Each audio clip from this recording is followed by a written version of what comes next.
Hi, welcome to my review of A Star is Born. So I went to see the film on Monday night on my own.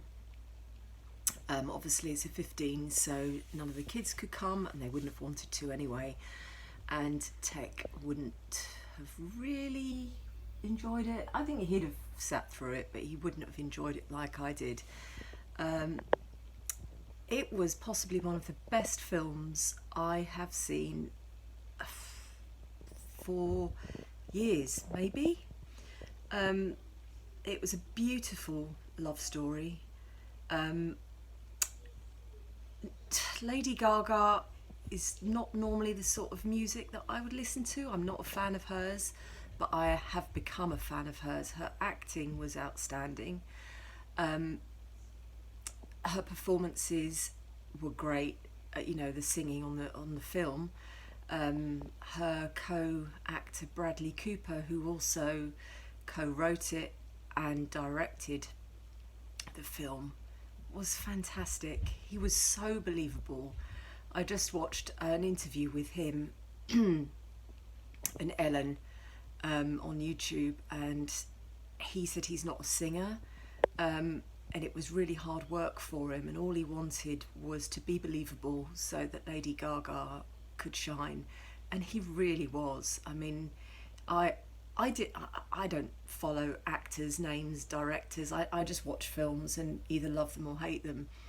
And I didn't know that he wasn't a rock star of some kind. I wasn't sure if he was like the equivalent of Lady Gaga, some American star turned actor. So that was brilliant. That was really, really well done. So it's a love story. It's the story of her rise to fame because of him falling in love with her and coaxing her into the spotlight. And then it was the gradual breakdown of his character, wrestling with his inner demons, his alcohol addiction. I'm getting choked again just thinking about it. Gosh, it really, really moved me. I cried in the cinema. I got in the van to drive home and I cried. I cried on the way home, and that night I couldn't sleep. A film hasn't done that to me for a very, very long time. Not since probably Leon, the director's cut, which is one of my all-time favourite films. Now, I can't watch that film more than maybe once every 2 to 3 years because I find it so emotional, and I think this one's the same. I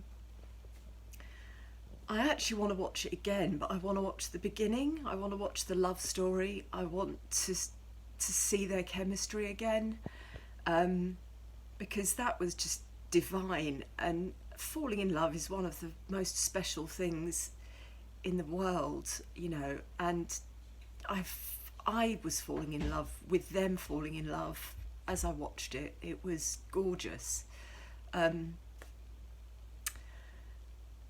That's it really. I mean, I cry quite easily at films, I have to admit. I cry at comedies. I cried at Paddington 2 at the end. I cried recently when I went to see Night School with Sid. The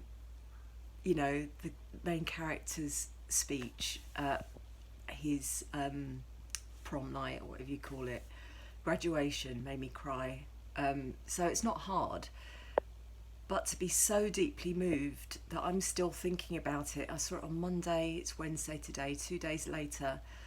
I want to watch it again. I've listened to the soundtrack. I've been Googling the film and Bradley Cooper. I tried listening to some of Lady Gaga's other music. Not happening, but the soundtrack has been released. It's not normally the kind of music that I would listen to, but because I've got Spotify, I'm listening to it because it reminds me of the film and it brings moments of the film back to me. So it is definitely a weepy film. If you're anything like me, take tissues. There could be a trigger warning in there. Message me if you want to know how it ends. I don't want to give anything away. Go and watch it. Let me know what you think. Message me or leave a comment. That's what I've got to say. Leave a comment. Hit your like button. I'd love to know what other people think, and if you found it as moving as I did. Yeah, that's all for now. Until next time. Thank you for watching.